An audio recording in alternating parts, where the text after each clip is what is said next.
మునగాల మండలం రేపాల గ్రామంలో రాత్రి ఈదురుగాలులు వర్షాలతో ఇచ్చేసినటువంటి భారీ వర్షానికి ఈదురుగాలులకు మరి రేపాల గ్రామంలో ఒక 5 ఇండ్ల వరకు పూర్తిగా డ్యామేజ్ అయినాయండి. బాగా ఎక్కువ డ్యామేజ్ అయినటువంటి మోత్కూరి వెంకటాచారి గారి ఇల్లు, వారికి మరి ఆ రేకులు లేచిపోయి వాళ్ళ మీద పడటం జరిగింది. వారిని గవర్నమెంట్ హాస్పిటల్కి కూడా రాత్రి అంబులెన్స్ ద్వారా తరలించడం జరిగింది.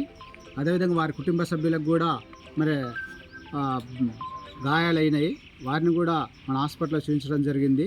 మరి గవర్నమెంట్ దీన్ని ప్రత్యేక దృష్టితో మన ఎంఆర్ఓ గారికి కూడా ఫిర్యాదు చేయడం జరిగింది.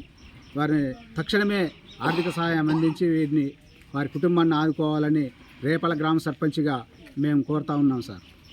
సూర్యాపేట జిల్లా మునగాల మండలం రేపాల గ్రామంలో రాత్రి గాలి వాన బీభత్సం సృష్టించింది. దాంతో ఈ రేపాల గ్రామంలో నివాసం ఉంటున్నటువంటి మోతుకూరు వెంకన్నాచారి అనే గృహిణి ఇల్లు మొత్తం కూడా ధ్వంసమైంది. రీసెంట్గా 2 రోజుల క్రితమే వాళ్ళు ఇల్లు నిర్మాణం చేసుకొని రేకులు వేసుకోవడంతో ఆ రేకులు మొత్తం కూడా పూర్తిగా లేచిపై కింద పడిపోయి మొత్తం కూడా ధ్వంసమైనవి.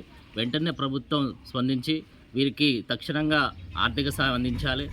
అదేవిధంగా ఇందిరమ్మ ఇల్లు కూడా వెంటనే మంజూరు చేయాలని మా రేపాల గ్రామం నుంచి మేము పాలకవర్గం తరఫున విజ్ఞప్తి చేస్తూ ఉన్నాం.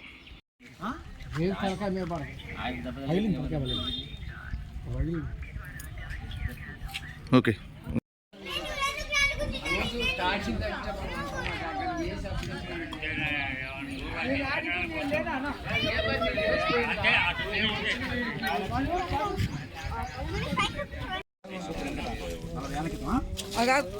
తీసుకోండి.